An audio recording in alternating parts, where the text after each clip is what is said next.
Eden from Nationwide wants to know, what's the appetite in hearing from business leaders, CEOs and the like? You know, where's the sweet spot for Times Radio? Yeah, I think there is. It's, you know, the Times has got a really good business tradition, as does the Sunday Times, that we would want to maintain in the radio station. There'll always be a business update, big business section of the breakfast show. We're doing a money segment of the breakfast show. We have a thing on Sunday Times called Money Mentor. So there'll be at least half an hour on a Monday will be about money issues, probably a bit more consumer than that, but it will touch on things like mortgages.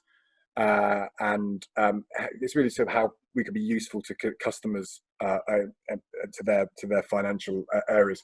So I feel we're part of a tradition of seeing business as important. And so CEOs, people, you know, this is a very strange world we're living in. And I keep saying this to people, that I'm not really interested in fighting Brexit again.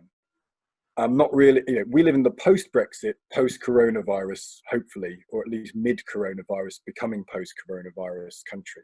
And that's going to have colossal impacts on all sorts of people. So what we want to hear from is people who are going to be shaping what that country looks like. What's the future of mortgages? What's the future of the rental market? What's the future of policing? What's the future of racial equality? These big ideas we can wrestle with, because we've got a bit of space. That's the other thing, that, you know, our clock, which they call it in radio, isn't based on, we've got to do 6 minutes, then 6 minutes, then 6 minutes, then the pips, then we've got to have sports news exactly this point. We can embrace the informality, a bit of that, without becoming too indulgent, and saying, if we've got someone interesting who's telling us stuff that is about how the world is going to change, how they're going to impact on all our lives, we need to give them the space to tell us that.